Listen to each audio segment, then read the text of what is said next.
Hey everyone, it is October 9, 2014. I'm Rene Ritchie, and right now we're going to talk all about Apple's upcoming October event. New iPads, new Macs, maybe some new other stuff. Oh my. This is the iMore Show. Peter Cohen is out, we believe, on secret assignment for the government, maybe having to do with radioactive super large monsters. But joining us still, we have Ali Kazmucha coming to you live from, I forget what state you're in, Ali. I'm just going to call it Midwestern It doesn't matter. It's all the same. So some place that is in somewhere in America. Also joining us from the lovely city of Boston, Serenity Caldwell. How are you, Serenity? Hello, I'm recovering from a cold. Sorry, guys. I'm going to try and be coherent and not cough too much. Hey, you went and knocked people off a derby track and came back with a cold. I did. It seems rather unfair. All right, so lots of stuff to get to. Apple has made their October 16th event official. They just call it the October special event. We believe traditionally, based on what they have and have not announced to date, that it's probably going to have iPads. It's probably going to have Macs. It's going to have people up on stages announcing new products.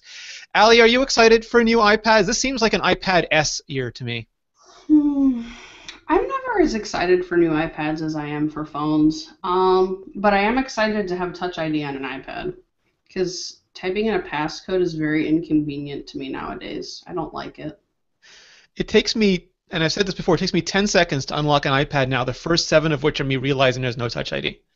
Yeah, I know. I do that too. I hold my finger down. I'm like, why is nothing happening? Why are you not working? Why? Broke. What about you, Ren? Are you looking for anything specific in new iPads? Well, I'm a couple generations behind on my iPads in that I'm still rocking a first-gen iPad mini, which, let me tell you, is feeling its age right about now. So I would love to see a new iPad mini, hopefully with some Touch ID and, of course, the Retina screen, which I don't have right now. I have it on How does yours run iOS 8? Because that's pretty much like an iPad 2 in a smaller shell. Yeah, it's not terrible with iOS 8. It's much better than like trying to run the 4S on iOS 8, which is a little challenging. But it functions. It's a little bit slow, and apps are a little more unresponsive than I would like them to be. Mm-hmm. But I mean, I have a love-hate relationship with my iPads, which is to say, I tend to go in spurts where I'll use them for a very specific purpose for a long period of time, and then I'll put it down for 4 months and like only pick it up to do work-related things. Just depends on what I'm doing. Like I traveled when I went to West Virginia this weekend. I traveled with my mini the entire time, and I didn't bring a computer. And for that, it was really nice. But there are times when I forget. I'm like, oh right, I have a tablet computer, but I'm doing it on the tiny little phone, and this is working now, so I guess I'll continue to do that. And I'm surprised you can still see it because those large non-retina pixels aren't scratching your eyes and making them bleed. And they're slowly deteriorating. Yeah. No, the non-retina screen is actually really, really hard to deal with. And it's when I first bought the iPad mini, I used it a lot for reading, and then once I got my, once I get the iPhone 5 with this, slightly taller screen, I switched to using that almost exclusively because it turns out that it's a lot harder to drop the iPhone 5 on your face when you're reading in bed than it was the iPad mini. I have a dodo case for my iPad mini. It's lurking around here somewhere. So it feels like a regular book. But I've had occasion where I try to hold it up like this, and the iPad slowly inches out of its dodo case, and then eventually goes. So yeah, I'm looking forward to having the Retina screen because I'm hoping that I will sort of get back into reading a little bit. do you think they'll actually take the screen to the next level? Because now with the iPhones, we have the sRGB standard screens, we have the dual domain IPS displays, we have the new polarization filter. The iPad, even the Retina iPad mini, doesn't have as good a color gamut as the iPad Air. I'd really like to see Apple catch up with their screens. Yeah, I agree. And in addition to that, I mean, of course, Amazon's been trying to ding iPads for years on readability in direct sunlight. So it would be really, really awesome if, again, polarizing and things like that, that better allow us to use our iPads in direct sunlight. Obviously, nothing will be as good as an e-ink display, But, you know, there are improvements that can be made in screen technology that the current iPads do not have. And also cameras. I mean, the original iPad had no camera. This iPad 2 might as well have not had a camera. We started getting 5-megapixel iPod quality cameras, and Apple has stuck with those. But, you know, as more people use the iPad as their primary computer, that will be convenient for them to take photographs that way. And I think the time has come for Apple to step up, and, you know, maybe they won't put the same iSight camera that's currently in the iPhone 6s, but at least an 8-megapixel iPhone 4S era camera. Here's the thing about that. Don't do it. Yeah, I hate it. I hate it so much. It's like, oh my God, there's nothing. All right. So, you know the people who complain like, oh, you're at a concert and you're holding up your lone and glowing screens. You know what's worse? Holding up a 9.7-inch display. Being like, oh, I'm going to frame this. You know, the only person that I find it acceptable to take a picture with an iPad is either a 3-year-old or like an 87-year-old who needs the extra screen to see better. What if they put the cape behind them like in the old days of photography? Yeah, exactly. Well, that's what it feels like, though. It feels ridiculous. I feel like every time I see someone doing that, like a tiny Voldemort comes out, and I just want to smash it, like knock it out of their hands. Like, you get that for doing that. Expelliarmus, yeah. A couple of years ago, I bought this for my DSLR so I could do better viewfinding when I was doing interviews and things. And we used the iPad mini at CES to do some of the videography because when you're dealing with a lot of people and it's fast, you want that big viewfinder on it. And I just can't help thinking that, you know, if they put maybe even a 4K camera, something on there, there'd be video professionals like from that Yourverse ad who are on top of a mountain with a Thor-like hammer holster for an iPad that can take really nice video and really nice photos. See, what I'd like to see instead is actually Apple to sort of double down on continuity and build in something where I'm using my beautiful iPhone 6 camera, and that is wirelessly tethering to my iPad so that I can stream, preview, and or cut on the fly. I would like, we've seen there are apps, the third-party apps that do VisiWig. this now. Yeah, and Fly does it. The Apple Watch will do Kind viewfinding. of what GoPro does, isn't it? What? Kind of what GoPro does, isn't it? GoPro does something very similar where, you know, you can shoot on your GoPro and you can have it viewable on your phone. And especially, you know, you see things like live stream pulling directly from GoPro's feeds now. Like, it seems to me that if Apple's going to put so much into the camera technology of its little portable device that actually feels like a camera when you're using it, I would rather, and especially speaking as somebody who, you know, worked on a film set for a couple of years, when we had our preview screen, the preview screen would sometimes be in very odd places. Like the camera would need to be pointed down like a cavern where there was sand, and you didn't want the view screen to be pointed out at the same time. The view screen was often like 10, 15 feet away, snaked to a cable, where you're like, okay, yes, this is properly framed. We're going to move this a little bit like that. That's going to be great. When you're having to do everything on one device, it becomes a little more frustrating. Well, the Apple Watch is going to stream the viewfinder from the iPhone, right? So maybe they'll have that technology everywhere. I would really like it. It would be very cool. Also, Apple, I love your iMovie edits. I'd love to see an update for the iPad. Oh, is the iPad not updated yet? I didn't know that. Yeah, well, so it's a universal app. So the iPad version has the same sort of slow-mo effects that the iPhone version does. But traditionally, the iPad version of iMovie has had a few more fun-filled things than the iPhone version, and I'm really sort of hoping that along the lines of faster iPads, better iPads, if we do see any kind of link between iPhones and iPads, I would really like to see, you know, photo software, video software, you know, just a little bit more from iMovie, or at the very least project transference to the Mac, because that's been gone for about 2 years and it's aching my poor heart. Aww. So also an A8 processor seems like that's absolutely inevitable. The A8 though is more about power efficiency than it is about power. iPads have been getting 10 hours of battery life for a long time. I could do with 12 hours on the Mini, maybe, you know, iPad Plus style 18 hours on the Air. I won't begrudge more battery life. No. Is anybody going to complain about more battery life? Some people do. They're like, it's fine, make it thinner. Okay. These are probably the same people that are bending their phones for joy. Yeah. You know, so. Oh, tablet bend gate. Oh gosh. You can bend the tablet. I mean, it's physics, people. Yeah. Yes. But I think the power efficiency will be nice. Is there anything else we're specifically looking for on the new iPads? Again, on the software side, it's not technically iPad, but iBooks author Oh, improvements, maybe. yes.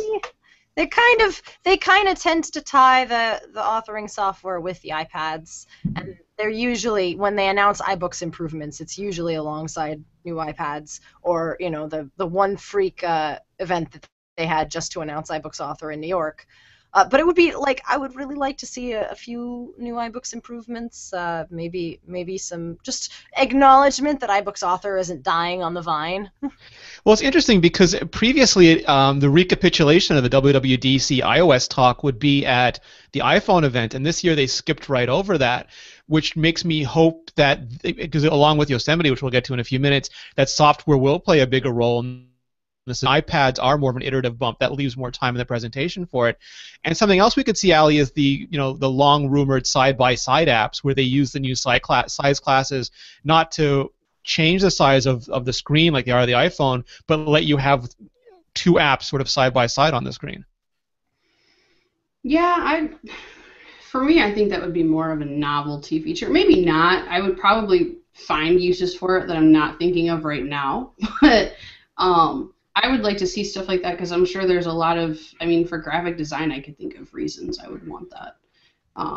But I don't really think, I think I would rather see more software improvements than hardware. Really hardware, I feel like the iPhone 6 and Plus are kind of iterations of the Air, and I would like to see the curved glass make it to the iPad and Touch ID, and other than that, I would really like to see software. Yeah, the curved glass is nice because we are getting the gestures. There's rumors that they are going to get slightly thinner. I don't know if we'll get anything massive in terms of hardware. Do they need anything massive in terms of hardware, Ren? Are they getting long in the tooth yet? No, I think that, I don't necessarily think we need to upgrade the amount of pixels in the Retina display screen. Obviously, the iPhone 6 Plus has a higher density display than previous iPhones in terms of pixels per inch. But the current, at least to me, the current Retina, what is it? What is that? I want to say it's like 186. It's something. It's Oh, much lower than it's 264. There we go. 264. Or it's lower. It's lower than the iPhone, but. But you hold it at a further distance, so it kind of washes out. Well, exactly. You're not holding your iPad or iPad Mini up here, being Stop like, judging me. Yeah, exactly. Well, Renee, you're a special case. But I don't think that's necessary. Honestly, like Ali said, I'm much more interested in what we'll see from the software side. What about NFC and Apple Pay? Does that? I know in Canada we're not going to get that for a while, but would you want to pay at a store? Would you like to go up to Starbucks and tap your iPad to pay? I will smite anyone that does that, just like I smite people that take pictures with them. You are so judgmental. I would like to see the what is it called? The better viewing angles. I Yeah. guess. Yeah. Yeah, like I know the iPhone 6 Plus has better. I don't remember the Dual domain. Yeah, maybe like to see that on the iPad. Mhm. So other than that, I don't think they need to bump the density. So the other rumor is that there's an iPad Pro in the wings. We've heard about that for a while. There were some rumors it was going to be at the show, but we really haven't seen any of the kind of leaks that we would see if Apple was ramping up to produce them in any amount of quantity. The Wall Street Journal today decided to say that an unannounced product was delayed, which is always, glee-inducing. We didn't see anything for the 6 Plus either. We saw a couple. There was at least a couple of shell leaks for that. But Not many. yeah, I don't know. I think that the iPad Pro has, of course, been rumored for a while now. And while I am itching to have one, at the same time, I would rather that they take the time to make sure that it's fully baked and that they do what they... Honestly, again, if you're going to release an iPad Pro, you're probably going to want to release some Pro-esque software along with it. Mm-hmm. And this might be one of those things where if Apple's software team and hardware team is trying to work in sync with each other, I would rather that the software wait until it's fully baked, rather than them being like, oh yeah, here's an iPad Pro, and we've got a version of Final Cut, but it has a lot of bugs, and we've taken out everything that you might possibly want to do with it. Kind of like Continuity and handoff? Yeah. Ouch. Oh. Too soon. Not a good idea. Not a good idea. No, I agree with that. Like, I think it would also be a niche product. It would be something that appeals more to productivity users and creative professionals, and the side-by-side apps would be interesting on that. But I'd really want a digitizer at that point, or some really good stylus support. I'd want something that really made it pro. Maybe even you guys laughed at me a few minutes ago, but a 4K camera in there if I want to be a highfalutin videographer and take my giant tablet. No, Not for tourism, but for production No. shoots. Like if Yeah, I'll Sorry. push you and Ren will trip you, basically. We'll tag team. Can we high five over Rene? I'd like to see a true color display. I'd like to see a lot of things that make it really pro. And I think that they're working so hard on getting iOS 8 finished. They're already working on iOS 9. They got Yosemite to ship. I just don't think there's enough time to make the software really interesting for it. Yeah, and honestly, like you're saying about styluses and stuff like that, even if Apple decides not to make a stylus or anything in that regard for, art-related needs, at the very least, you need a pressure-sensitive display. And I know that's bugged them for a very long time, and they've gotten bogged down in it. So, Apple, take your time. We don't necessarily need an iPad Pro yet. We'll wait. Yeah. So another rumor was an Apple TV, and again, I've only heard about that in terms of, I heard about rumors for last spring, then for this fall, then for next spring. I don't think we'll see it until next spring. Those people are still, again, really busy trying to ship the products that they have to ship. Yeah. Between everything else. We didn't talk about the ad, the invitation. The invitation had a cutoff version of the Apple 30th anniversary Mac graphics, saying it's been a long time. Yep. Oh, I don't know if they're secretly trying to hint at the Mac or just teasing us, or in fact they're probably just teasing us regardless. Let's be honest, it's Apple. They love to troll. I thought it was stealth advertisement for Jason Snell's new website. I know, 6 colors. Well, Jason's the only one I've heard of who has an invitation, so maybe it's just him in an auditorium alone. Something like Jason, we have something to tell you, Jason. So everyone immediately thought Apple TV because that hasn't been updated in a long time. They also thought Mac Mini because that hasn't been updated. I know from past experience from people who are on the graphics team that they just have general things to say, and there's almost never a correlation between the two. So, and I've said this before, they just crack open a couple bottles of alcohol and laugh themselves silly when people try to divine the secrets. Yeah, it seems ridiculous. That was like one of my favorite not safe for work rants that Peter's done. That was great. Oh, the Kremlinology? Yeah. It was a Brezhnev image that did it for me.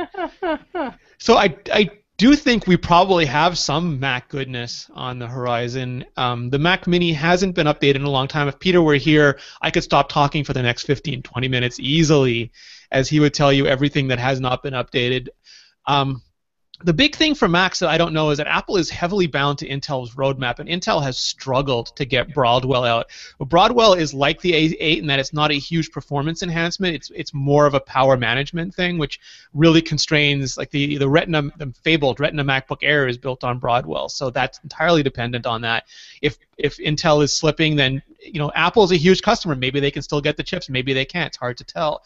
For the Mac Mini, though, I don't know if they need to go Broadwell. I think a Haswell Mac Mini by now would still be a good upgrade for people who really love their Mac Minis. It seems to me like the big draw with Broadwell is power efficiency, and it seems to me like that's a lot more important in mobile, so a laptop, than it would be in a Mac Mini. Yep. And gosh knows, I have several friends who are Mac Mini diehards who like them as like a weird combo portable computer with power, it seems silly because the Mac Pro is now small enough that you can pretty much tote that around too if you really wanted. But I mean, the Mac Mini has a lot of uses, and I know people who use it for servers. I know people who use it for secondary Photoshop machines. Home theater. Yeah, exactly. There's a lot of potential use for that little tiny computer, and it would be nice to see Apple give it a little bit of love. So some of the stuff that would be great to see on that is the same sort of onboard PMCIA. I forget how to pronounce it. PCIA, I think. All right, I'm losing my initials. But the same kind of onboard memory that Apple has given to the MacBooks that they've given to the Mac Pro. So super fast NAND flash storage, just like the iOS devices have. That'd be great to see there. Thunderbolt, please, Thunderbolt on the Mac Mini would be great to see. There's a lot they could do to update that machine And I know it's not significant business for them. It is the lowest cost of entry Mac, but I think that's what makes it an important stable in their lineup. And they could drop that in a press release before the event, during the event, after the event. It doesn't have to be trotted up on stage. If they do redesign it to look like a little Mac Pro donut, maybe that's interesting to show off. But it's the campus. I was joking, I think, with Peter that it is the Timbit that goes in the Mac Pro donut. Oh man, we've given you the cube, we've given you the cylinder, now we give you the sphere. And you actually, if you have both, you can float one on the outtake of the other. It would just look gorgeous Mark Newsom product. Now I really just want a spherically shaped Apple computer that just has the little apple. It looks like an apple! Oh, that's... We've got a quick question we'll address. Marcus Mendez wants to know, with Intel slipping, could Apple handle making their own chips for the Mac? I mean, this is a complicated question. Apple designs their own chips, but they're making ARM chips, and Apple's got an ARM, a Mac. Apple's ported OS X to ARM. They've ported the kernel to ARM. They've worked on ARM-based MacBooks, but it's really hard to move your platform. They moved to Intel from PowerPC, but they had to emulate Intel. There was Rosetta. There was a whole bunch of things, and if you put Macs on ARM, what happens to Photoshop? Do you then have to emulate Intel on the machine? What does that do for your performance? Or do you have it run iOS if it's a low-end device like a MacBook Air is running iOS or a Mac Mini running? Correct me if I'm wrong, but I think there's just way too many questions at this point. It's kind of early for that. Yeah, I kind of feel the same. Where again, I think if Apple came up between a rock and a hard place and they were really like, we need to get off Intel, they would do it. But I don't quite think we've hit the IBM dilemma that they ran up against. It's been a decade. Has it been a decade? Yeah. It's been since Marklar. So I think it's kind of a, in case of emergency break glass sort of thing, where clearly they've been experimenting on it. And God knows Apple, I'm sure, would love to have all of its hardware in-house in some, magical, theoretical version of the future. But I don't quite think that the ARM chips are not quite ready for prime time in the Mac. Yeah, and Intel's power envelopes are coming down, and they're fabbing at 14 nanometer, which Apple couldn't do without Intel anyway. I mean, there's just so many reasons that Intel still makes sense, I think. While we're doing questions, Mickey Sum has a question. Could Apple change the iPad screen ratio from 3:4 to 16:9 like the iPhone? I mean, they could do anything they want, right? Yeah, I mean, they can do anything they want. Whether or not that makes sense, maybe an iPad Pro that might make sense. I've used 16:9 Android tablets, and I don't like them. They're great for... They don't fit in your hand quite the way that you want them to.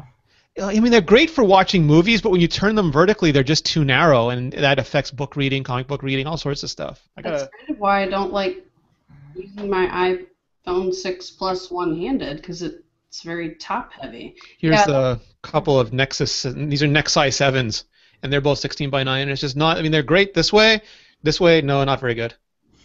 Yeah, it would make portrait, even with the new scaling technologies in iOS 8, it makes portrait versions of apps look kind of... Yeah, no bueno. Okay, we hope they don't do that. They could, but I hope they don't. Mm-hmm. Another question, John Marderosian. How good are the chances that Apple will announce Retina iMacs? Is the rumor probably true? Would make me happy. I want a 4K and 5K screen, but not really want to buy a Mac Pro and a display. All the Retinas. Well, I think it's going to cost you a chunk of change if they go 4K. So I don't really know if I see Retina Macs this time around. I can't imagine, just with supply chain costs. I mean, even for Apple, I would assume it's a pretty chunk of change to put a 27-inch Retina display in a Mac, and I don't think it's possible at this point to keep it at that price point. I can see it maybe being an option, but I think it would come in as one of those options where you can't get the highest processor unless you have the highest model Apple offers, and then on top of that, you're paying for the display. So yeah. I think that's the way that they would do it for now, and I would only see it being available in the top tier models of each iMac, and it being a pretty hefty chunk of change to upgrade to a Retina. Yeah, I mean they've been working on 4K, 5K Retina for a long time, and I think the early rumors were that it was going to be a Thunderbolt display because they thought that it would be so expensive that only Mac Pro owners and only a subset of them would want it. But recently, if you look at when Dell's been selling and maybe Samsung and some others, the cost has come down. And it's not like it's insane, but it's not Arkham Asylum insane It's anymore. not astronomical. I mean, No, and you could like for people who like Clayton Morris who really wants to do his photography and things like that, you could have exactly what Ali said at the very high end. You could have, and I don't know if it'll be because the Retina MacBook Pro isn't really a Retina display. yeah. Yeah, it samples down, so it has less pixels than double the pixels of the previous generation non-Retina MacBook Pro, and then it downscales the way an iPhone 6 Plus downscales from 3x to 1080p. So you could have just a 4K display that's downscaling 2x iMac graphics, or maybe they've got a 5K or a real Retina one working. But I think that would still be high. That would be a high-end, sort of like when the Retina MacBook Pro came out, right? They still have the regular MacBook. They still have the regular Mac Pro. And I think that would be more of, at least at first, a built-to-order configuration. You can't just walk in an Apple store and pick one up. I remember probably a decade ago when I bought my first Mac, you actually could, like, they would have stock in Apple stores of, like, the spec'd out models. And The you could walk, PTOs, yeah. yeah, and buy them. But you can't even do that anymore. So if you want top-end models, you have to order them. And I would think that that's how that display would work. So we talked about the Mac Mini. We've talked about the iMacs. The other rumor is, of course, the Retina MacBook Air that has been rumored for a long time, whether it would actually be called a MacBook Air or something else. 12-inch, thinner than even the 11-inch Mac. Ren, it sounds like a magical device to me. Yeah, it sounds like a magical pony. Well, it's everything that they want in the light laptop market, right? Although personally, I love my 11-inch so much, and I love the 12-inch PowerBook G4, but I have a love for the 11, and I'm like, oh, I don't like the going back up to 12. I'm like, I bought a 13-inch Haswell MacBook Air and moved from a 15-inch MacBook Pro, and I like desperately miss the screen size. Like, I feel like I have too many windows open and so much going on, and maybe my eyes are just bad. It's like I desperately want a Retina MacBook Air, but if it's going to be smaller than 13 inches, I don't know how that would agree with me. I think at 12 inches, well, you also have to think, like, again, Retina is not a specific pixel density. It's kind of flexible. It's flexible. So the smaller the screen, the higher the pixel density is potential. So it could be that the MacBook Air we see comes much closer to a 4K pixel resolution than say even the MacBook Pros do. Yeah, well, the problem, they couldn't do it previously, and I believe they've been trying for years because of power. They just couldn't get the battery life they wanted out of it, and they weren't willing to take that big a hit. But with Broadwell, they can make it manageable now, maybe even decent. I haven't heard anything recently. But Ren, how do you go from a giant iMac screen to the 11-inch screen and back? Do you just adjust how you work? With difficulty, yeah. I mean, in some ways, I've actually dedicated certain tasks to certain computers, which I think helps a lot. And as I was gesturing to Ali, I use spaces on the 11-inch like a mad person, where I just make it so that constantly I have dedicated spaces for like certain things, and I have everything organized, and I'll occasionally blow up websites into their own specific space. Like, I don't do a lot of full screen apps except for Safari, which I use constantly. It's just like, all right, I'm going to have this Google Doc window open up constantly, and here's Trello, and here's a couple other things. That makes it work a little bit more manageably, whereas the iMac is actually kind of a smorgasbord. It's like my desk at home, where when you're on the road, your desk is a lot neater because you have to like plan and pre-package, and whereas the iMac and if the desk surrounding is just like explosion of things. Yeah, I do the same exact thing. I use spaces on my Mac. I'll have my organizational stuff in one space. I'll have Safari in another one. I'll have Photoshop and graphics stuff in another one. I almost don't do a lot of Photoshop stuff on my MacBook, though. The only time I really ever pull out my MacBook is like if I'm going to Starbucks to write. And normally I'll do like most of my writing, and then I'll come home and switch to my iMac. And that's where I typically tend to do a lot of the heavy lifting.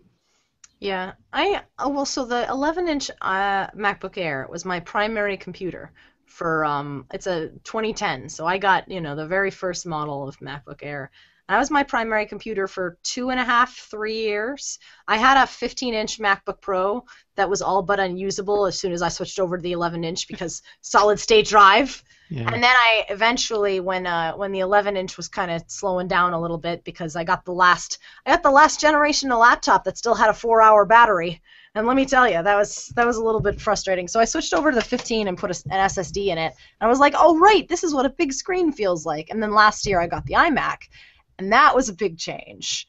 So Did you go for a 27-inch? No, just a 21. I still, I like the 27, but again, the more space I have, the more cluttered everything is going to be. I know some people are like, oh yes, I can manage my space very efficient. No. For me, it's all like Command Tab and pushing the windows out of the way so I can see the 45 applications I have running at any one point. I think that's why my girlfriend, she's like, I open up her laptop and I just twitch because it's like tabs and I have to close 16 things to like get to a desktop. And I'm the type of person where if I'm done with something, I close it and then I reopen it if I need it. I have like 4 icons on my desktop. So I think I'm kind of OCD where I probably don't need all the space that I have with a 27-inch because it's organized. So it's kind of an opposite workflow there. Yeah. Sorry, Allie. I have the first generation Retina MacBook Pro, which usually stays connected to a 27-inch Thunderbolt display, and that's sort of my pseudo iMac.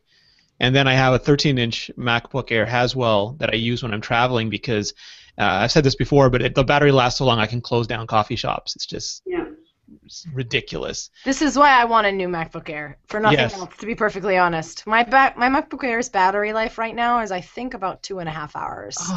It's like... I lost out. I've never had a laptop that's lasted longer than 4 hours because I bought the last one before they did the super long batteries. See, Georgia had the same one. She bought the first generation 11-inch MacBook Air, and her biggest thing was it didn't have a backlit keyboard. That is also a pain. Well, then your battery would last like an hour. Yeah. But, I mean, you can literally, I forget to charge my Air.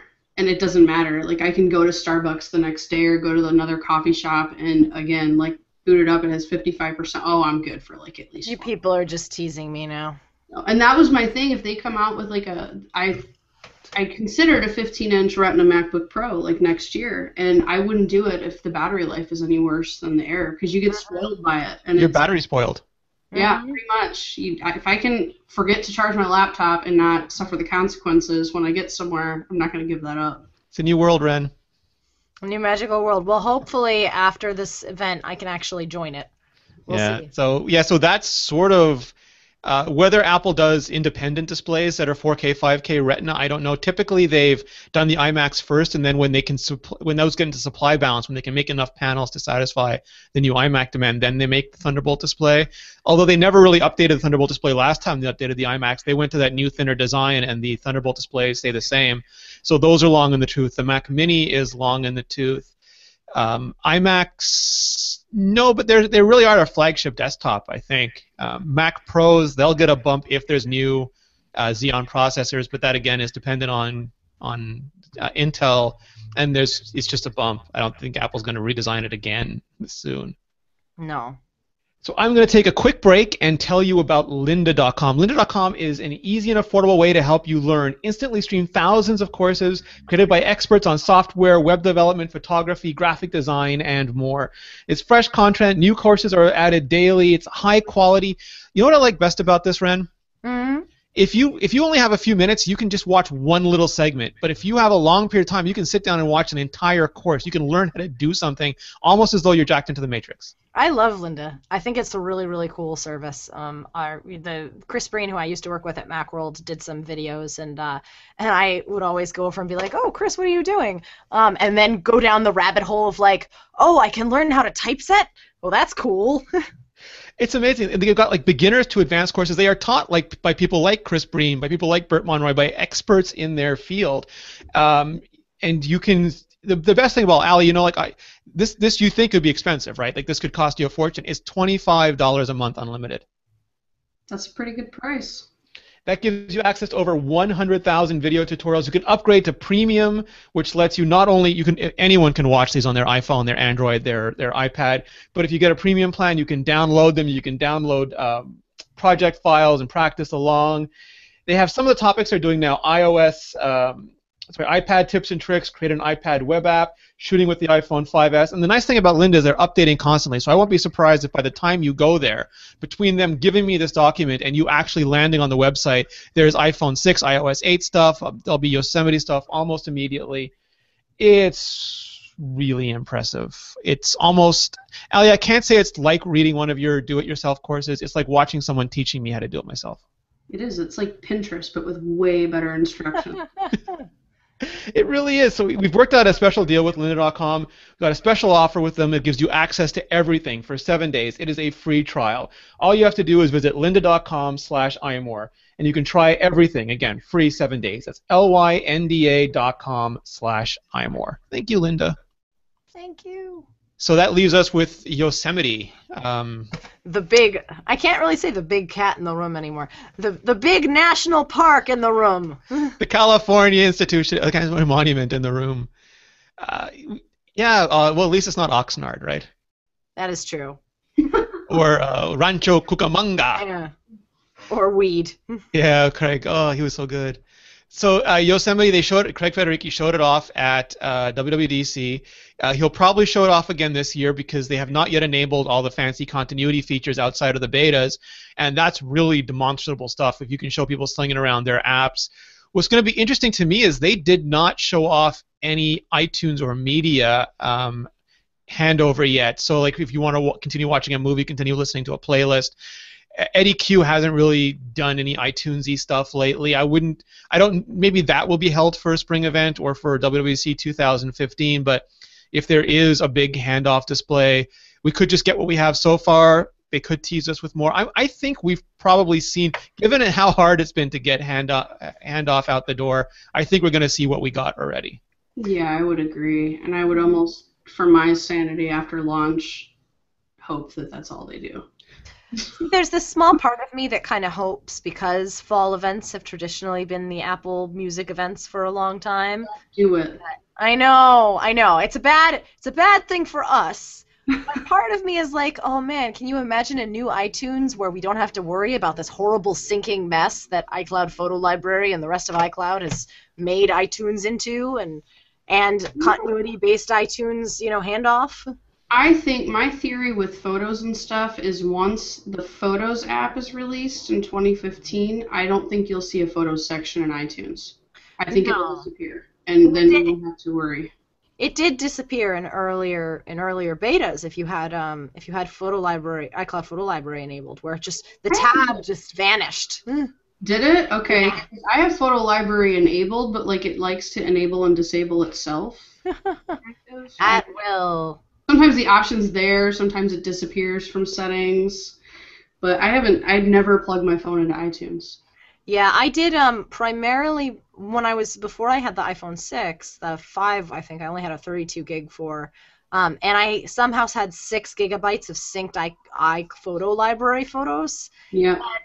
I had that, and it's like B3 or B4. It's like, you need to free up space. I'm like, okay, I'll just delete these photos. You can't do them on device, and then you plug it into your computer, and during those early betas, the Photos tab just wouldn't show up. So I was like racking my brain, being like, what is going on? Like you had to disable it and then delete them and then go back in. Exactly. Yeah, I found it interesting that you have to have one or the other, though.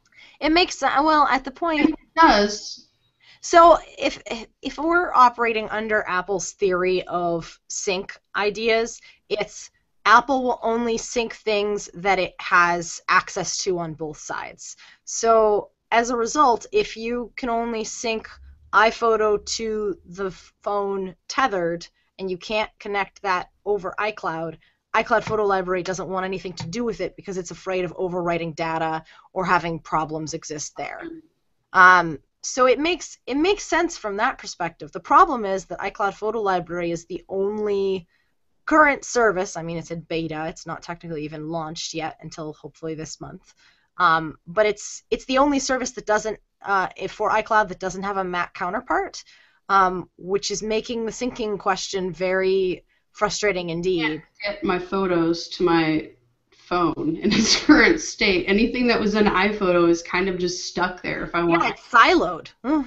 Yeah, pretty much. So it's you either have iCloud Photo Library or you don't, because there's no way to get. I mean, I'm assuming it'll be as easy as once iCloud Photo Library is on my Mac with iCloud Drive, I can just drag my photos or it'll import them into there and then they'll be streamable to my devices. Yeah, I'm kind of hoping that we'll see an easy, or even an easy interim fix before the Photos app launches in 2015. Because if they're planning on launching iCloud Photo Library for real before the end of this year, there are going to be a lot of very confused and angry people. Yes.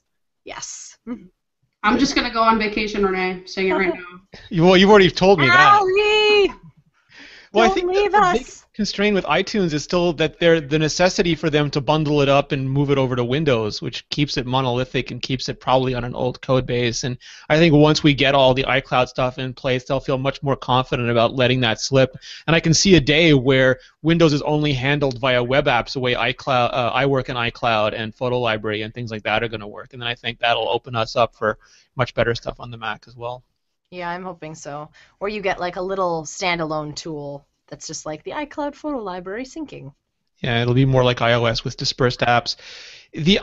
So I had Yosemite installed on my 13-inch MacBook Air since WWDC, and I liked it. I thought, it was really good looking. I love the design language. It looks sort of like iOS 7, but I would maintain better, and it moves the design language forward. It still has some nice shadows, a very consistent look. The icons I really like. But putting it on my Retina MacBook Pro, wow, does it look pretty on high density. Yeah, I have to admit that's the one thing that makes me curious about what kind of high density displays Apple will release this year. Because Yosemite looks so good on high DPI, you have to think that they want all of their displays in some form to, at least their flagship new products, to be like, yes, we're going to take advantage of this beautiful new design language by showing you all of the pixels. And right now, people are buying 4K monitors. Even people at Apple are buying 4K monitors that aren't Apple. And I'm sure that if they had their druthers, they would much rather have Apple 4K monitors and iMacs and high density output, because they don't want their eyes bleeding either, quite frankly. No. Allie, you got Yosemite on all your machines now? I do. And? I haven't had any issues. I use my iMac 80 or 90% of the time for work stuff. So I waited until the first GM candidate to update that one. I was horrified. I had a terrible experience with Mavericks. So I just updated that one. I haven't had any issues. My MacBook Air has been on since I think the second beta. I didn't have any real issues, minus I didn't update obviously to iCloud Drive for a long time because I didn't want all my iWork documents and everything to be in limbo between the two.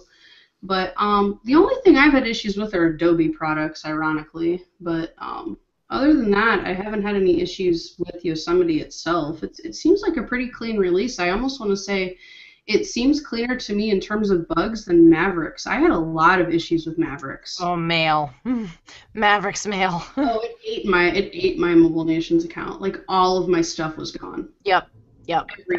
There are lots of problems there. Adobe always seems to run into a couple bugs with new releases. I don't know if that's just necessarily Adobe's products being, Adobe, but... Yeah. Mine is big companies. Creative Cloud. I just have had issues where I need to install Photoshop on my MacBook Air and it just spins and doesn't do anything. And Well, I think big companies, even though they get the beta and everyone else does, they have as many months to prepare as everybody else does. They always seem, even on iOS now, almost all the indie apps that I use are updated, and the big, Facebook still isn't updated. Google's only updated 2 of their apps. There's just they're not as quick about doing it, and maybe just the big ship she turns more slowly. Yeah, it's an opportunity for indie developers to kind of capture some of that market there too. I mean, it's kind of in their best interest because if they can offer something that a big name guy isn't offering right out the gate, people are finicky with apps. They're not really loyal to an app name or an app developer. Most people aren't. Outside the small community, yeah. Yeah, outside of us. So my bet, if history repeats itself, we got Mavericks the same day as the event last year. So my guess is, unless there's any showstoppers or any big problems, we'll get Yosemite same day, which means next Thursday. We'll need iOS 8.1 to enable handoff on the iOS side. We were already on the second beta for that, and we got that really fast. So maybe we'll get that the same day or soon thereafter as well. Anything else you're looking for at the event, Ren? Any dark horse candidates? My dark horse candidate is always iBooks related things. It would be neat if they continued to tease the watch, but I think that was sort of what the last event was for, and then we're gonna not hear so much about it until 2015. We might see Apple executives wearing the watch, but we probably won't hear anything. Such teases. Yeah, but seriously, I would love to hear if there are, presumably there are new iPads coming out next week. I would love to hear about continuity features between iOS devices, because we got a lot of it in Yosemite about between Mac and iOS, but we saw very little of how the iPad and the iPhone sort of interact. And if they drop a couple bombs that are just like save game states, or like be in the middle of playing your game on your iPad and then press a button and it immediately goes to your iPhone, like there are some really cool things that they could do with that on stage as demos and entice people. So I would really like to see that. One of the cool things they said during WWDC is that state could include games. Like, for example, my chess game could be as much of a shareable object as a photo or a voice memo or something, and I could be playing chess and then just send that game to Allie and say, Allie, can you finish this for me? And it should be able to be handled the same way. That's just the expectation for it. Yeah. Anything on your end, Allie? Anything else you'd like to see? I want a gold edition Retina MacBook Air so Peter will just cry. That is a very pretty gold. So originally, I mean, again, I blame Allie for this. Allie was involved in a company that anodized iPhones. She got a gold iPhone to Kim Kardashian. It became incredibly popular. Apple started jokingly referring to it as a Kardashian phone, and then a little while later, we got gold iPhones.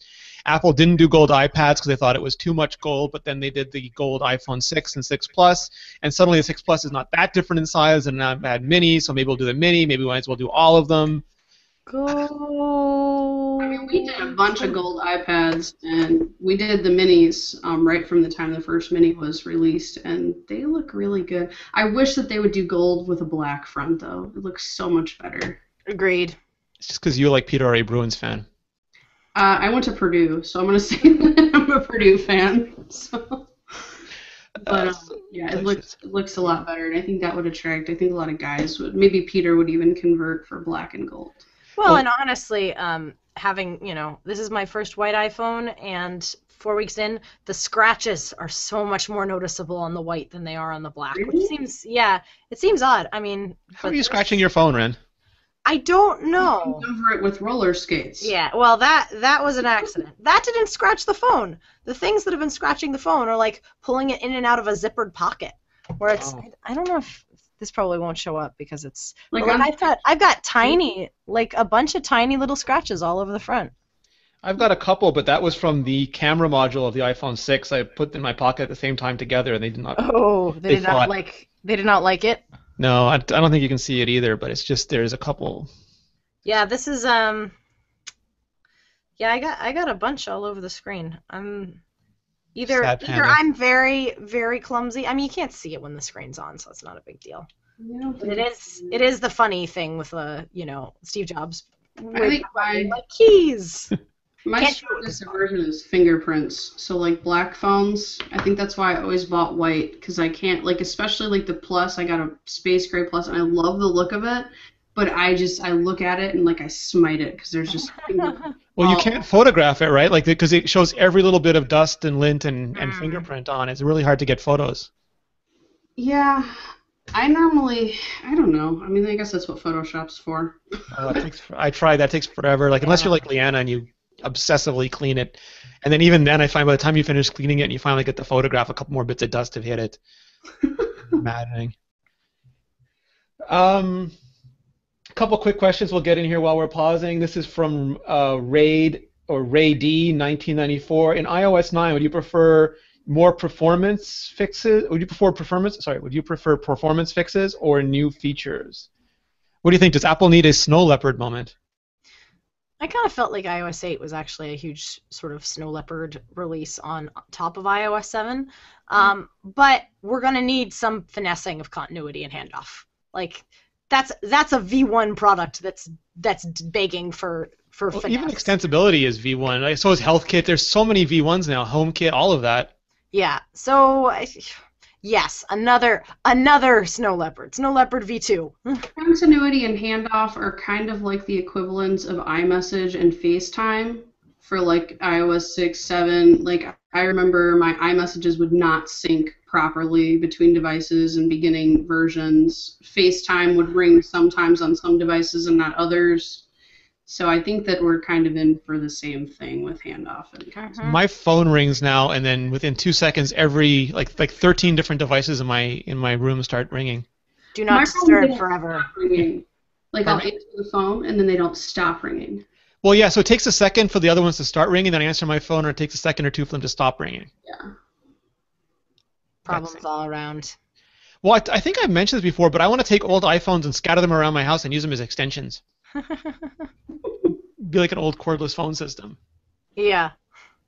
Another question. There are rumors that an iPad Pro would have both iOS and OS X built in it together. Do you think this is true? If it is, it would be a game changer. No, it would be a game changer for the worse. I think Apple has made it very clear the direction they're going with continuity and basically being like, no, if you want to use the right device, use the right device. Don't try and make your tablet into a MacBook Air. It is a MacBook Air and a tablet and a phone. They're different things for different reasons. But all that said, I do think that the iPad Pro will hopefully, whenever it shows up, have a significant amount of handoff and continuity related goodies to go with it that help it work in tandem with a more powerful computer or a more powerful camera or, any professional software and professional hardware. So I get confused. So like when someone says they want a tablet that runs OS X, does that mean does that just mean they want it to run OS X apps? And if so, it would be better to have those apps ported to an iPad Pro running iOS than it would be to have them running OS X, because OS X is not a touch optimized operating system. It would be as horrible as those decade of tablet PCs that never took off. If you want to be a convertible where it's OS X when you slide in a keyboard and mouse and then you take those off and suddenly it's running iOS, then that is that Tim Cook example of, what was it, Serenity? Was it a washer, freezer, or... Yeah, something fridge. Toaster fridge. Toaster fridge. Where it's just not great at either one of those things. So I think the iPad Pro, if anything, gives us a chance to once again have a higher class of iOS software. And you can see what that experience is like now. Go download a remote desktop app and, remote access your Mac, and I mean, OS X is not made for a tablet. That's what iOS is made for. Mm-hmm. It wouldn't be much of a different experience. As much as I love Screens VNC and some of those apps to be able to access something that I forgot on my Mac, I don't want to use OS X on my iPad on a regular basis. I want to be able to access it when I need it and then use what's made for the iPad to do that work. Exactly. The more apps and the more extensions get integrated into iOS 8. I mean, you already seen it with apps like Transmit, which I now use almost daily. So good. Yeah, it's great. Thanks, Panic. It's a great example of, we're gonna blow the file system wide open without necessarily needing you to have a traditional file system to access servers and downloads things from remote servers. So there's room to play in the iOS world, a lot more room than there used to be even last year. Yes. So I don't think you're looking for... Sorry? Especially with iOS 8. Yeah, exactly. There are so many new things that have come out with iOS 8, and it's only going to get better, that I think when people are like the best of both worlds, they want OS X, it's like you were saying, Allie. Really what they want is they want certain experiences that they can get on OS X, in iOS. And I think that the more we see of extensibility and continuity, the more those experiences will start to translate over in a positive way. Yeah, developers start to get really creative with apps couple, it seems like that's always a couple months in from an iOS release. So I think really a lot of developers are scratching the surface of what extensibility offers. For sure. And it'll take a bit for us to start seeing, how creative developers can really get with what they can do and how they can tie in, because I think Apple's more worried about connecting things together to make a seamless workflow, not melding everything together into one workflow. There's not a one-fit-all device, otherwise The Surface would have been an incredible success. Yeah, exactly. the Surface would be selling billions and, Apple would be doomed. Well, that's it. Like, it's proven that desktop operating systems are not a feature on mobile. They're a deterrent, or they're an impediment, and Apple's staying away from that. And I think that's good for them and for us. No toaster fridges. Toaster fridges. Let's take a quick break so I can tell you about Smile Software and one of their awesome products, Text Expander Touch. You might be familiar with Text Expander on the Mac, which is sort of like Text Magic. Ali, you use Text Expander, right? Every day. It literally saves you letters. Like, you start typing something, it's like, oh, I know what you're typing, and just blurts it all out for you. If I pick up a computer or an iPhone that does not have Text Expander installed and I try to use my shortcuts, I get angry. You weep tears of rage. I do. It's so, like, if you don't know a person's, like, we have to live blog quite a lot of times, and if we don't know a person's name, it's much easier to have a shortcut that you can remember that types out that long, complicated name that'd be embarrassing if you get wrong. But also, like, we use them at iMore because we have so many internal things to keep track of, like tokens to put into Drupal or reference links or, things we want to, like, just tons of stuff, other websites. It would be unmanageable, but we use Text Expander. And the great thing about Text Expander for iOS 8 is that they can use extensibility. They have made a custom keyboard. Previously, if you could have Text Expander on the iPhone, but you had to hope that the developer of the app made it work together and it was kludgy. And it was great to have it there, but it wasn't everywhere you want it. And the big thing about extensibility is taking the stuff you want and putting it in the place you want it. So now there's a Text Expander Touch keyboard. Sure, so apps like Byword, Day One, Drafts, Fantastica, Launch Center Pro, OmniFocus, all of those still work great. But now you just open up this keyboard, and even Apple apps, because Apple's like, we're not adding support for third-party stuff. We're Apple.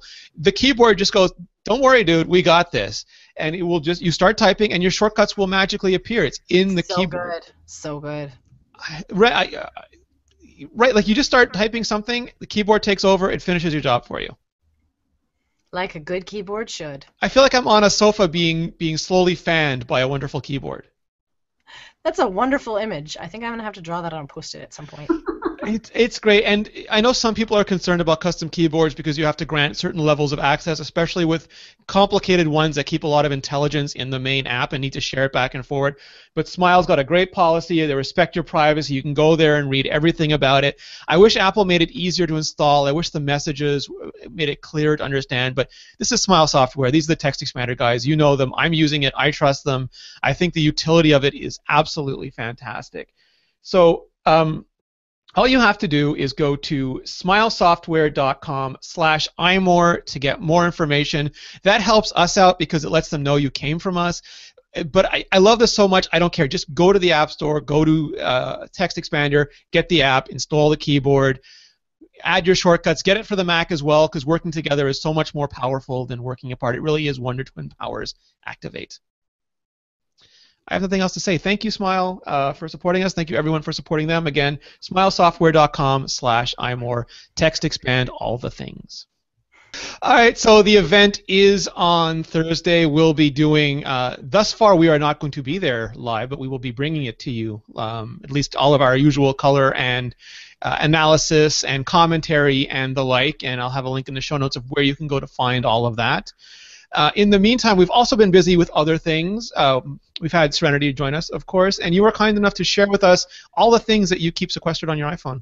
Yes, that's true, or the first page of my iPhone, as it were.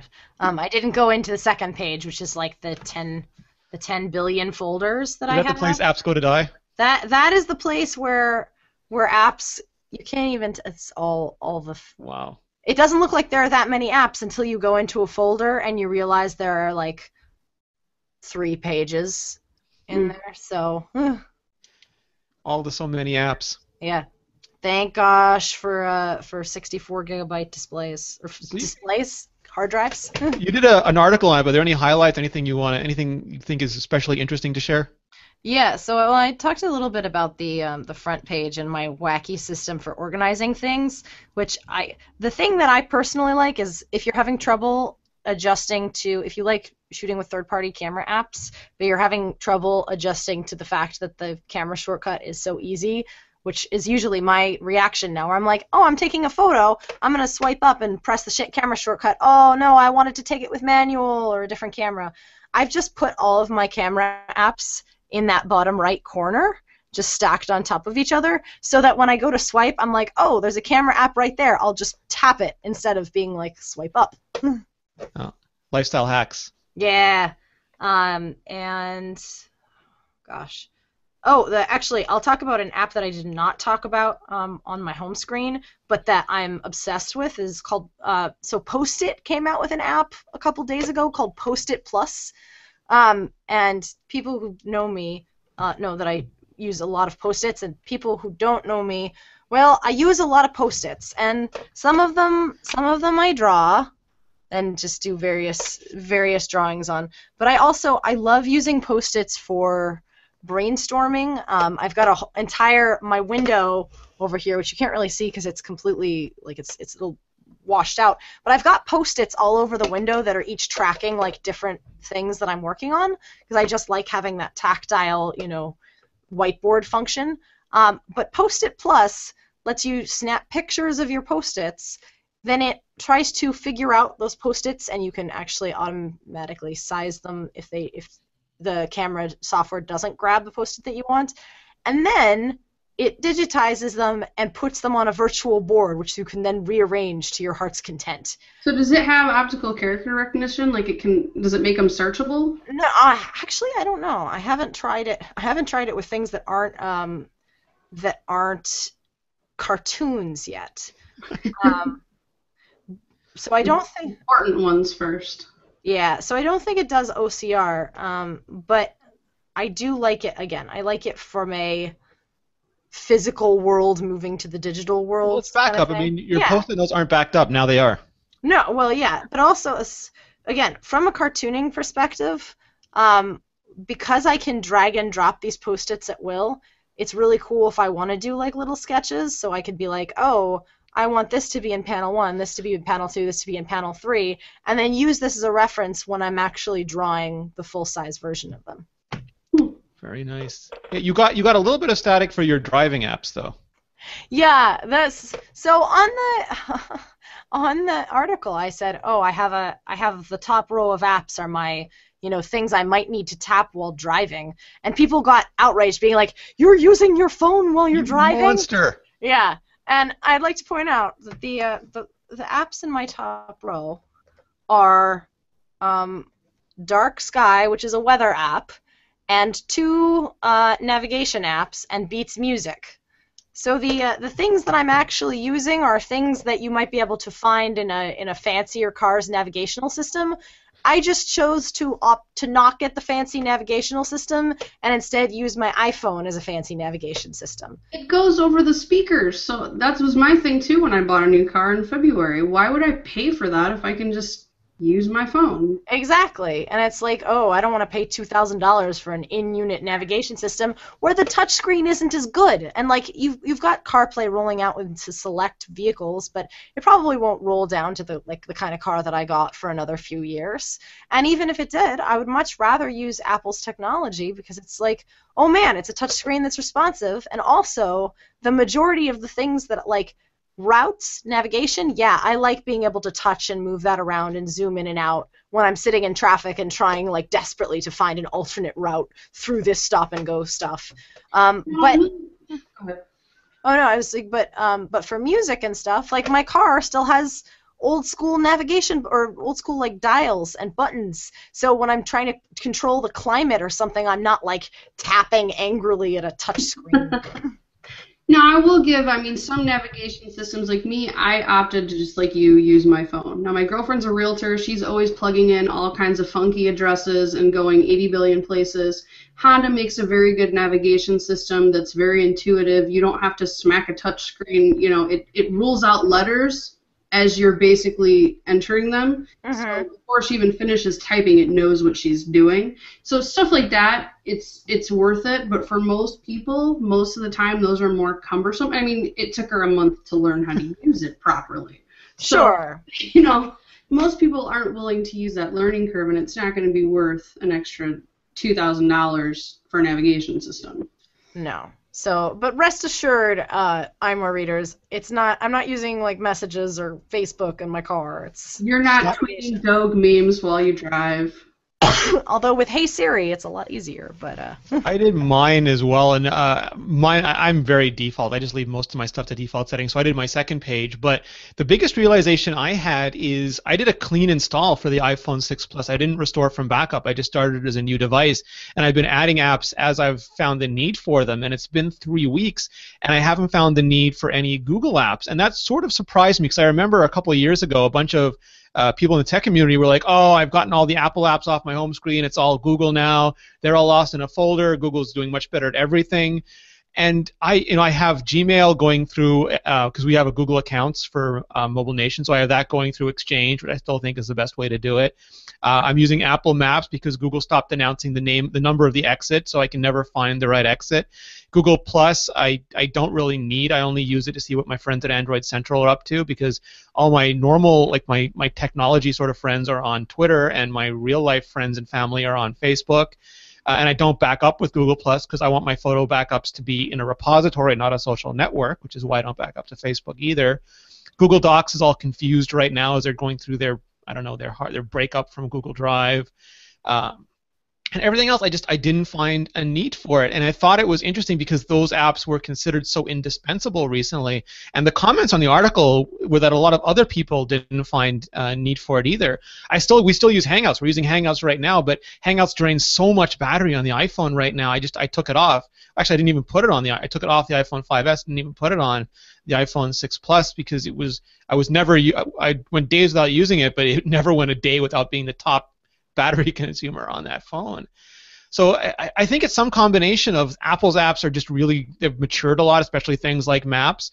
And I'm just, even though I'm a big user of Google services, I don't need to be a user of their apps anymore. It was a strange realization.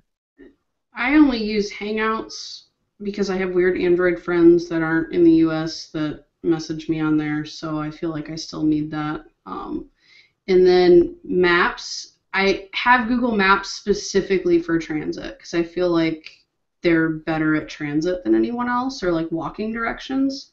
But anytime for driving stuff, I think Apple Maps has come a long way. It has. It's a much better Maps app than it used to be. But I will say the one thing that I use Google Maps primarily for, especially trying to navigate through traffic, because I've been going on 93 a lot lately, and 93 in Boston is pretty much a pit of despair from about the hours of 1:30 in the afternoon to 7 at night and 5 in the morning to 9:30. It's an occasional hellmouth. Pretty much all day, anytime you would be driving. Exactly. Anytime, unless you're driving at like 11 a.m., it's a bad place. So as a result, I've been really taking advantage of Google Maps has that alternate suggested routes where as you're driving it'll be like 6 minutes faster, 8 minutes faster, et cetera, and it really like it's happy to sort of adjust and change routes on the fly. So that's something that I've really been enjoying and using it for, whereas Apple Maps gets a little grumpier if you try and veer off the suggested course. Google also still has way better search, so if you're not quite sure how to spell where you're going or the full name of it, Apple will just say no results, where Google will give you suggestions, and one of which is usually the right place. Word. Yeah. Allie, you've been valiantly squashing many of the bugs that have been showing up in iOS 8. You know, every version of iOS gets bugs or resprings in iOS 7. The latest version are always the most painful because we're going through them now, but also I think because there's so many new technologies, it was such a big rewrite that people are experiencing them more than usual. So you've done Bluetooth, I think you've done Wi-Fi. What have you done lately?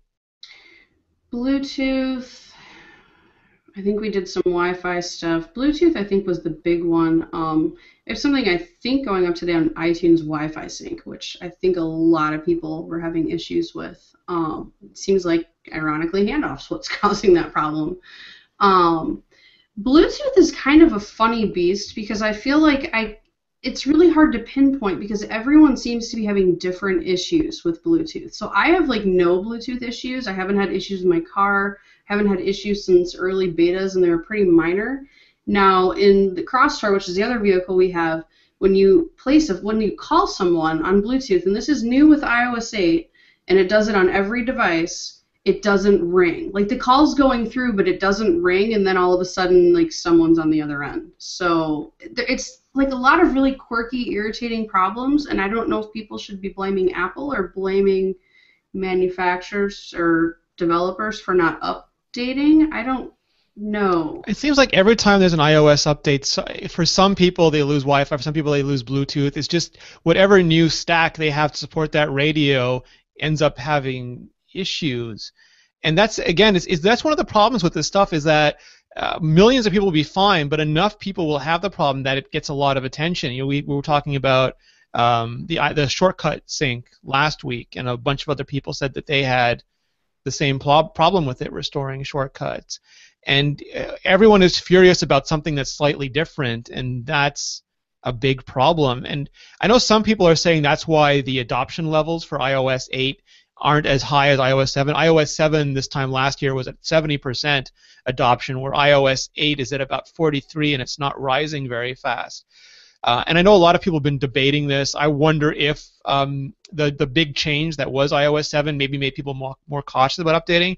But it's also been pointed out by many people now that it's 5 gigabytes to update that on device, not using iTunes, but doing it on your device. And Apple still sells 8 gigabyte iPhones that barely have that much new out of the box, and they still sell 16 gigabyte iPhones that are really quick to fill up. So I think there's like a combination of factors that are making this a very painful upgrade for a lot of people. I think people are discounting they're not giving enough attention to the fact that it's 5 gigs is a lot of space for a lot of people, especially if you're rocking a 16 gigabyte device. I think that's a huge deterrent. I've had a lot of people tell me the most common reason they have not updated is because they don't have space, and they either don't have a computer they can connect it to, or they just they haven't taken the time to do it. I barely hear people saying that it's just because they don't, they're afraid to update, even though I do have, I think, a big issue with iOS 7. A lot of people lost contacts when updating. I think it was 7.1 that caused that issue, and that seemed to scare a lot of people. And I think we posted a fix for that. It wasn't that your contacts were gone, but they somehow got lost in limbo somewhere between your device and the cloud, and typically turning contacts off in iCloud and turning it back on brought them right back down. It's like shortcuts in iOS 8. A lot of people don't know to do that. So, it was more of a once they did that, okay, but in the interim, you open your address book, and that's scary. I mean, I have 800 and some contacts, so crap, they're gone. So I think that was a deterrent for some people, but I don't think it affected enough people. Like we said, things get a lot of media attention that only affect a very small percentage of users. Hairgate. Oh, that was Christina Warren from Mashable did a great video. So this is another one. After Bengate, people were saying that it would get stuck in your hair. So she took everyone at Mashable and sort of had them take their phones and rub them against the hair every way possible. I know Jim Dalrymple said that if there was a real issue here, he would be patient zero, and he was having no problems. What do they mean stuck in your hair? Like so because the wrap is getting pulled out of like your beard, or I mean a piece of hair did get stuck under the Touch ID home button when I first got the phone, but not like pulling out of my hair. Just I think it was sitting around and a piece of hair got like cut into it or something. I mean, my Ray-Bans get stuck in my hair sometimes. It happens. I'm not going to return them. Technology and hair, exactly. Ray-Ban gate. All right, so your hair right. We're gonna, like I said, we're gonna have full coverage for Yosemite. We'll have full coverage for all the new iPads. I'll put all the links in the show notes. Al, what do you have coming up this week? I know you're gonna show us what's on your new iPhone 6. Anything else? Me? I'm gonna show you how to fix some iTunes Wi-Fi sync problems. Maybe we'll see. Your iMessage Ultimate Guide went up. That was awesome. Yeah, we've got some more of those coming. What else do I have? Some DIY madness as normal. So some more iPhone 5S how-tos, maybe iPhone 5C if I'm not lazy. And I think that's about it for the rest of the week. What about you, Ren? I've got a bunch of how-tos coming up, itching in on your territory, Allie. Yes. I'm gonna take a look at some of the slow motion stuff that I was playing around with in iMovie when I made that iPhone 6 video, because people were asking about that. And in addition, a certain developer friend of mine was very sad that I didn't mention how I managed to hack together my Sonos system with random speakers in my house to create a faux surround sound system. So I'm going to give a little tutorial on that. And I might do a little bit of a rant on iCloud Photo Library, more so than we with already. The slow-mo stuff, too, I posted some stuff yesterday on Instagram, and a lot of people asked, how are you getting the 240 frames per second to Instagram? So terrible. Yeah, well, those secrets. Yeah, exactly. All of the secrets. It's actually interesting. I don't know if you found this, but for me, for the first time, the videos are actually exporting from the camera roll properly to third-party apps. So they're not just... They export at full speed if you're sending it to somebody with an older device via messages. So you don't get the slow-mo if you're sending it to an iPhone 5S or before. But if you send it to any third-party app now, like Instagram, it will actually import with the proper slow-mo markers. Mine is 50-50. Sometimes it does, sometimes it doesn't. Yeah, I think whatever Apple's doing with the camera roll and slow motion, it's a little finicky. But iMovie does it for sure, which is nice. Yeah. And Peter is slaving away on his Yosemite review, and we'll have a bunch of help and how-to and install and other goodness coming from his cranky best side as soon as he gets back. Allie, Serenity, thank you so much for joining me. Thank you, Renee. If people want to find you on the internet, Ren, where can they go?